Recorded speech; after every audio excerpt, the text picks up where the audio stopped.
पूज्याय राघवेन्द्राय सत्यधर्मरथाय च भजतां कल्पवृक्षाय नमतां कामधेनुवे कृष्णाय वासुदेवाय देवकी नंदनाय च நந்தகோபகுமாராய கோவிந்தாய நமோ நமः. ஐந்தாவது வேதம் என்று போற்றப்படும் மகாபாரதம் பார்த்து வருகிறோம். இப்போ 18 நாட்கள் யுத்தம் ஒரு விதமாக நடந்து முடிந்திருந்தது. பாண்டவர் பக்கம் ஜெயமானது பகவான் கிருஷ்ணனுடைய கருணையினால். திருதராஷ்டிரனையும் காந்தாரியையும் சமாதானப்படுத்த வேண்டும், அதுவும் ஆகிற்று. திடீரென தர்மராஜன், இந்த ராஜ்யத்தில் எனக்கு விருப்பமில்லை, இத்தனை பேர் இறந்து அந்த இறந்த துக்கத்தை மீறி அந்த சிம்மஹாசனத்தில் நான் அமர வேண்டுமா? நான் அமர மாட்டேன், காட்டிற்கு சென்று தபம் இருக்கிறேன் என்று தர்மராஜன் பாருங்க திடீர்னு திரும்பினான். இப்போ இந்த இடத்துல இத்தனை பேர் இவ்வளவு கஷ்டப்பட்டு இவ்வளவு உயிர் தியாகம் செய்த பின் இந்த ராஜ்யம் எனக்கு வேண்டாம் என்று சொன்னால் உடனே அர்ஜுனன் சொன்னான், அர்ஜுனா என்ன? அர்ஜுனன் தர்மராஜனுக்கு சொன்னான், அண்ணா என்ன சொல்லிட்டு இருக்கு? இதெல்லாம் நாம உண்மையாலுமே சேர்த்த சொத்துக்கள். அது அப்போ அந்த ராஜ்யத்தை இவ்வளவு போராட்டத்திற்கு பின்பு பெற்ற பின்பு நீ இது எனக்கு வேண்டாம், நான் துறவரம் பூண்டினா இந்த உலகத்துல பணம் இல்லாம வேறு என்ன நடக்கும் சொல்லு. தர்ம ஆச்சரணை செய்யணும்னா இந்த உலகத்துல நிச்சயமாக தனம் என்பது வேண்டும் அப்படின்னு சொல்லிட்டு பலவாறு எடுத்துரைத்து புரிய வைத்தார். அடுத்து பீமசேனன் தன்னுடைய பங்குக்கு பலவிதமான உபதேசங்களை செய்த விஷயத்தை நேற்று நாம் பார்த்தோம். இப்போ அண்ணனை பார்த்து சொல்றான், இந்த முடிவு நான் சந்நியாசத்திற்குத்தான் காட்டிற்குத்தான் செல்வேன் என்பதை சொல்லி இருந்தால் இந்த யுத்தத்தையே நடத்தி இருக்க வேண்டாமே. அப்போ அனைவரும் சேர்ந்து அந்த துரியோதனை அந்த யுத்த ரணாங்கத்தில் கொந்ததனால் என்ன சொல்லுது? அதனால என்ன நடந்தது? நீயோ காட்டிற்கு செல்ல போகிறாய், இத்தனை பேருடைய உயிர் இழப்பிற்கு அதுக்கு என்ன விலையே இல்லாமல் போயிட்டு விட இந்த முடிவை நீ நேற்றே ஏற்கனவே யுத்தத்திற்கு முன்பாகவே அறிவித்து இருக்கலாமே என்று பீமசேனன் சொன்னான். இன்னும் சொல்ல போனா, யார் ஒருவர் தப்பு செய்தார்களோ அவர்களுக்கு உரிய தண்டனை கிடைத்தே ஆக வேண்டும் என்பது சத்திரிய தர்மம். நியாயமாக நாம் சம்பாதித்த விஷயத்தை பகடையாட்டம் என்கின்ற பெயரில் அத்தனை செல்வத்தையும் தன்வசமாக்கி கொண்டு நாம் இறைஞ்சும் அவர்களுக்கு நடந்து கொண்ட அவர்கள் மிகப்பெரிய தவறு செய்திருக்கிறார்கள். அந்த தவறுக்கு உண்டான அந்த தண்டனையை கொடுத்திருக்கிறோம். இன்னும் சொல்ல போனா உன்னுடைய புத்தி இதே மாதிரி இருந்துச்சுன்னா உன் கையில் அஸ்திரம் என்பதை உனக்கு வேண்டாமே.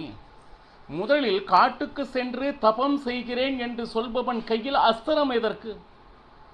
அது மட்டுமல்லாமல் உன்னை நம்பி நால்வரும் உயிரை கொடுத்து இத்தனை பேரையும் கொன்று குவித்த பின் இந்த ராஜ்யம் எனக்கு வேண்டாம் என்கின்ற முடிவு எடுக்கக்கூடிய உன்னை நம்பி நாங்கள் வந்தோமே பாரு. ஏன்னா இது ஒருவன் முடிவல்ல. தர்மராஜன் ஒரு முடிவெடுத்தால் அவன் பின்னையே இவர்கள் அனைவரும் செல்லக்கூடிய ஒரு நிலையில் இருந்தனர். ஏன்னா வேற வழியில்லை, நீ காட்டிற்கு சென்று பிக்ஷை எடுக்க வேண்டும் என்று முடிவு எடுத்து விட்டால் உன் பின்னால் நாங்களும் வந்து பிக்ஷை எடுக்க வேண்டியதுதான். யுத்தம் என்பது ஒரு யஜ்ஞம். நீ நினைக்கிற பாருங்க, அதாவது நமக்கு நியாயமாக கிடைக்க வேண்டிய அந்த ராஜ்யத்தை யார் ஒருவர் அதர்ம மார்க்கத்தில் பெற்றிருக்கிறார்களோ அவரை எதிர்த்து அந்த செய்த யுத்தம் இது எந்த விதத்தில் அதர்மமாகிவிடும்? இன்னும் சொல்ல போனா, அதாவது நாம் சேர்த்து அந்த திருதராஷ்டிரனுக்கு கொடுத்தது அது ஒரு பக்கம் இருந்தா கூட காலம் காலமாக நம்மளுடைய குலத்தவர்கள், அதாவது நமக்கென்று நம் குலத்திற்கென்று விட்டு வைத்திருக்கக்கூடிய சொத்து இதனை பிதராஜித சொத்து என்று சொல்வார்கள். காலம் காலமாக வம்சம் வம்சமாக நாம் அதனை பராமரிக்க வேண்டும், அதை வைத்துக்கொண்டு சஜ்ஜனர்களை வாழ வைக்க வேண்டும் என்பது சத்திரிய தர்மம். இன்னும் சொல்ல போனா இது நம் சாம்ராஜ்யம் அண்ணா. இது அதை அடைவதற்கு இவ்வளவு தூரம் தடைகளை ஏற்படுத்தி இருக்கிறார்கள். இப்போ அவர்கள் என்னவெல்லாம் சோதனை கொடுத்தார்கள். பகடையாட்டத்தில் தோற்றீர்கள் என்றார்கள், ஒப்புக்கொண்டு. எவ்வளவு பெரிய அபமானம் நடத்தினார்கள். கேலி கிண்டல் பேச்சுக்களை பேசினார்கள். வனவாசத்துக்கு செல்ல வேண்டும் என்பதோடு மட்டுமல்லாமல் அனைவரும் சேர்ந்து கொண்டு நம்மளையெல்லாம் கை கொட்டு சிரித்து கேளிக்கை பொருளாக்கினார்கள். அதையெல்லாம் நீ பார்த்து கொண்டு இருந்தவன் தானே. பாருங்க, அந்த வனவாசம் அவர்கள் சொல்படி 13 வருட காலம், 12 வருட வனவாசம் மற்றும் 1 வருட அஞ்ஞான வாசத்தை தர்மத்தின்படி முடித்து வந்து நமக்கு சேர வேண்டிய அந்த ராஜ்யத்தை நியாயமாக தர்ம முறையோடு கேட்டோம். ஆனால் கொடுத்தார்களா? இல்லையே. இப்ப இதுல என்னன்னா, ராஜ்யம் கொடுக்கவில்லை, 5 கிராமமாவது கொடு என்று பகவான் கிருஷ்ணனே தூதுவனாக நமக்காக சென்று கேட்டபோது கூட எதையும் தருவதற்கு தயாராக இல்லை. ஊசி முனை இடமும் தரமாட்டேன் என்று சொன்னவன், அது யார் தப்பு? இன்னும் சொல்ல போனா, இன்று யுத்தம் நடந்திருக்கிறதால் அதில் கொஞ்சம் கூட தவறு நம் பக்கம் இல்லை என்பது உண்மை.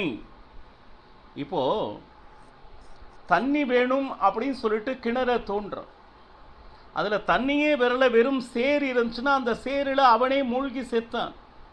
அந்த மாதிரி தான் இவ்வளவு தூரம் கஷ்டப்பட்டு அந்த ராஜ்யத்தை நாம் பெற இருந்து அந்த சிம்மாசனத்தில் அமரும் நேரத்தில் நான் இங்கு இருக்க மாட்டேன், கிணற்று சேரில் விழுந்து சாவேன் என்கின்ற முடிவை நீ எடுப்பது போலத்தான் ஆகிறது. ஏன்னா மற்ற அனைவரையும் விட வித்தையில் சிறந்தவர்கள் நாம், புத்தியில் சிறந்தவர்கள் நாம், ஏன் சக்தியிலும் சிறந்தவர்கள் என்பதை இந்த உலகத்திற்கு நிரூபித்தோம். ஆனால் இவ்வளவு திறமைகளை இறைவனுடைய கருணையினால் பெற்றிருந்தும் ஒருவனால் எங்களுடைய அனைவரது வாழ்க்கையும் பாழாக போய்விட்டது. அதற்கு முழுமையான காரணம் நீயே.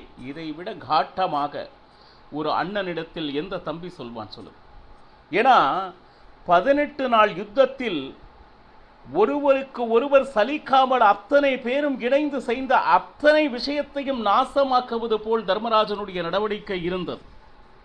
இன்னும் சொல்ல போனா, சந்நியாசம் அப்படின்னா ஒரு ஆபத் காலத்தில் போவது சந்நியாசம். இல்லைன்னா மனசுல வைராக்கியம் எப்பொழுது ஏற்படுகிறதோ அப்போ போவது சந்நியாசம். இப்போ ராஜ்யம் கிடைத்து அந்த சജ്ஜனர்களை காக்க வேண்டிய பொறுப்பில் இருக்கக்கூடிய நீ சந்நியாசத்துக்கு போ அப்படின்னு சொல்லிட்டு எந்த தர்மமும் சொல்லலை. ஏன்னா ஆரம்பத்திலிருந்து நான் தர்ம நெறிப்படி வாழ்பவன் என்று மார்தட்டி சொல்லிக் கொண்டிருக்குவன். நீ படித்த எந்த தர்மத்தில் சந்நியாசத்திற்கு செல்ல வேண்டும், அதுவும் இந்த நிலையில் என்பதை எனக்கு சொல் என்றான். பாரு, இன்னும் சொல்ல போனா, நீ செய்வது தர்மத்திற்கு விருத்தமான, தர்மத்திற்கு எதிராக நடந்து கொண்டு இருக்கிறாய். இதனால் வரை தர்மத்தின்படி நீ வாழ்ந்து வந்தாய். பாருங்க, இன்னும் சொல்ல போனா, சத்திரியனாக பிறந்து எந்த சத்திரிய தர்மத்தை நீ கடைபிடிக்க வேண்டுமோ அந்த சத்திரிய தர்மத்தை நிந்தனைனா அதற்கு எதிராக நடந்த பாபம் உன்னை வந்து சேரும். ஏன்னா இன்னும் சொல்ல போனா, எத்தனை பேர் உன்னை எதிர்பார்த்து காத்திருக்கிறார்கள். அப்போ அதர்ம ஆட்சி கவிழ்ந்தது, தர்ம ஆட்சி வந்துவிட்டது, இனி தர்மராஜன் எங்களையெல்லாம் நன்றாக பார்த்து கொள்வான், எங்களுக்கு இனிமேல் எந்த குறையும் இருக்காது என்று மக்கள் ஒவ்வொருத்தரும் அவளுடைய மனசுல எவ்வளவு பெரிய ஒரு ஏக்கத்தை வச்சிருக்கிறாங்க. இன்னும் சொல்ல போனா, நாம் செய்கின்ற ஒவ்வொரு வேளையும் பகவானுக்கு குஷியாக இருக்க வேண்டும். இதுல என்னன்னா, நாம் நினைப்பது போல இந்த வாழ்க்கையில் அந்த முடிவுகளை எடுப்பது அப்படிங்கிறது ரொம்ப தவறான விஷயம். அப்படின்னா உண்மையாலேயே அந்த மாதிரி முடிவு யார் எடுக்கிறார்களோ இறைவன் மேல் சிறிதும் நம்பிக்கை அற்றவர்கள் தான் இந்த மாதிரி ஒரு முடிவினை எடுப்பார்கள். பாரு, இப்போ உனக்கு தியாகம் செய்ய வேண்டும் என்கின்ற எண்ணம் இருக்கிறது, ஆனால் எப்படி அந்த தியாகத்தை செய்ய வேண்டும் என்கின்ற அறிவு போரவில்லை அண்ணா. ಈಗ இதுல என்னன்னா, எவ்வளவு பிரஜைகள் உன்னிடம் இருக்கக்கூடிய அந்த எதிர்பார்ப்பினை, அதை எவ்வளவு பெரிய அவமானமாக அதனை உன்னை அவர்களுக்கு பரிசாக தரிக்கிறாய். இன்னும் சொல்ல போனா, உன்னை நம்பி வந்தவர்களுக்கு ரட்சணை செய்ய வேண்டும், அவர்களுக்கு தான தர்மத்தை வழங்க வேண்டும். இன்னும் சொல்ல போனால் இந்த லௌகிக்கத்தில் கிரகஸ்தனாக இருந்து யாக யஜ்ஞ தான தர்மங்களை செய்ய வேண்டிய பொறுப்பில் இருப்பவன் நீ. காட்டில் சென்று மௌனமாகி இருப்பது என்ன சாதனை? பொறுப்புகளை தொடர்ந்து எனக்கு எந்த பிரச்சனையும் வேண்டாம், இருக்கிற உறவுகளை எல்லாம் மறந்து. இதற்கு காரணம் என்னன்னா, அந்த பொறுப்புகள் மேல் பயம் உள்ளவன் செய்கின்ற காரியம்தான் இந்த சந்நியாசம். நீ எடுத்திருக்கக்கூடிய முடிவு இது நிச்சயமாக சாதனை இல்லை. அப்படி பார்த்தா காட்டில் இருந்தால்தான் அவன் சந்நியாசி, ஸ்வர்க்கத்திற்கு செல்வான் என்றால் காட்டில் இருக்கக்கூடிய மிருகங்கள் எல்லாம் ஸ்வர்க்கத்திற்கா செல்கிறது? பாருங்க. இன்னும் சொல்ல போனா காட்டில் எந்த விதமான பாவமும் செய்யாது நிறைய மலைகள் நின்று கொண்டிருக்கின்றன. அது என்ன சொல்லுது? மழையாக எந்த கெட்ட விஷயமும் செய்வதில்லை. எந்த மலை இதுவரை சொர்க்கத்திற்கு சென்றது? தண்ணீரில் இருக்கக்கூடிய மீன்கள் வேறு உலகத்தை பார்த்ததில்லை, இதுவே தன்னுடைய உலகம் என்று வாழ்ந்து வருகிறது. அது அனைத்தும் சொர்க்கத்திற்கு செல்கிறதா? இப்படி பலவிதமான கேள்விகளை கேட்டான். இதற்கு எந்த பதிலும் தர்மராஜனிடம் இல்லை. இதையெல்லாம் கேட்ட உடனே தர்மராஜனுடைய துக்கம் இன்னும் அதிகமானது. இதுல என்னன்னா, அர்ஜுனன் நல்ல விதமான ஒரு உபதேசம் கொடுத்தான், பீமசேனன் தன்னுடைய பங்கிற்கு கொடுத்தான். அப்பொழுது நகுலன் வந்தார். அண்ணனை பார்த்து, அண்ணா, சந்நியாச தர்மத்தை பற்றி நீ கூறிக்கொண்டு இருக்கிறாய். இன்னும் சொல்ல போனா இறைவனாக இந்த காரியத்தை நீ செய்ய வேண்டும் என்பது அவன் நமக்கு வைத்திருக்கக்கூடிய கடமை. நாம எந்த ஊரில், எந்த ஜென்மத்தில், எந்த குலத்தில் பிறக்க வேண்டும் என்கின்ற தீர்மானம் எடுக்கக்கூடிய நிலை நம்முடையது அல்ல. அதாவது நாம் அனைவரும் அஸ்வதந்தர்கள். ஸ்வதந்திரன் அப்படின்னு இந்த உலகத்தில் ஒருவன் இருந்தானன்னா அது இறைவன் மட்டும்தான். அப்போ எந்த குலத்தில் பிறந்தாமோ அந்த தர்மத்தை அனுஷ்டிக்க வேண்டும் என்பது இறைவனுடைய ஆக்ஞை. இறைவனுடைய ஆக்ஞையை மீறி நாம் செய்யும் எந்த ஒரு செயலும் தர்மத்தை நிச்சயமாக கொண்டு வந்து சேர்க்காது என்பதை நீ அறிய மாட்டாயா? ஏன்னா சத்திரிய குலத்தில் பிறக்க வேண்டும் என்று தர்மராஜன் நினைத்து வந்தவன் அல்லவே. இறைவனாக கொடுக்கப்பட்ட அந்த தர்மம், அந்த சத்திரிய தர்மத்தின்படி காடு வனவாசம் இதை பற்றி எதுவுமே சொல்லவில்லை. ரொம்ப அற்புதமாக நகுலன் பேசினான். இன்னும் சொல்ல போனா, அந்த எப்பொழுது அந்த சத்திரிய குலத்தில் பிறந்தமோ அதற்கு நாம் செய்ய வேண்டிய என்ன தர்மமோ அது செய்தே ஆக வேண்டும். இன்னும் சொல்ல போனா, இந்த உலகத்தில் நாம் நினைப்பதெல்லாம் இந்த உலகத்தில் நடப்பதில்லை. இறைவனுடைய ஆக்ஞையில் தான் இந்த உலகம் நடந்து கொண்டு இருப்பது. இறைவன் நமக்கு எந்த கர்மங்களை நியமம் செய்கிறானோ அதை நாம் செய்ய ஆக வேண்டும். அதில் எந்த விதமான என்ன சொல்லுது எக்ஸ்கியூஸ், மன்னிப்பு அதெல்லாம் கிடையவே கிடையாது. இன்னும் சொல்ல போனா, துக்கத்தில் இருப்பவர்களுக்கு உண்டான அந்த ஆறுதலை தருபவன் ஒரு சத்திரியன். இன்னும் சொல்ல போனா, நல்லவர்களை வாழ விடாமல் யாரெல்லாம் கெட்டவர்களாக இருக்கிறார்களோ அவர்கள் எதிரியாக நின்று போரிட்டு அந்த நாட்டை சாந்தப்படுத்துவது என்பது சத்திரிய தர்மம். இன்னும் சொல்ல போனா, எந்த ஒரு காரியத்திலும் ஹிம்சை என்பது இருக்கத்தான் செய்கிறது. ஒரு யாகம் செய்வதாக இருந்தாலும் நிச்சயமாக யாக பசு என்று ஒன்று இருக்கத்தான் செய்கிறது. இப்போ ஒரு தர்மம் நிலைநாட்ட வேண்டும் என்றால் நிச்சயமாக சில உயிர்களை நாம் பலி கொடுக்க வேண்டியதுதான் ஆகிறது. அதற்காக இந்த உலகத்தை தர்மத்தின்படி நடத்த வேண்டும் என்பது நீ நினைத்ததோ நான் நினைத்ததோ அல்ல, பகவான் கிருஷ்ணனுடைய எண்ணம் அது. இதற்காக நீ கவலைப்படுவதால் வருகின்றது இது. ஏன்னா நீ உயிரோடு இருக்க வேண்டும் என்பது பகவான் கிருஷ்ணனுடைய விருப்பம். அபிமன்யுவோ உபபாண்டவர்களோ இன்று நம்மிடையே இல்லை என்றால் அவர்களுடைய ஆயுள் முடிந்தது என்றுதானே அர்த்தமே தவிர நீ அதற்காக துக்கப்படுவதால் ஆக வேண்டியது எதுவுமே இல்லை அப்படின்னு சொல்ற. அது மட்டும் இல்லை, பாருங்க, இந்த விஷயம், இந்த ராஜ்ய பரிபாலனம் என்பது நல்லவர்கள் நம்மளுடைய நாட்டிலே நாம் இருக்கிறோம் என்கின்ற நம்பிக்கையோடு அவர்களை சுகமாக வாழ வைப்பது, அது நிச்சயமாக வேறு யாருக்கும் ஹிம்சை என்பது அல்ல.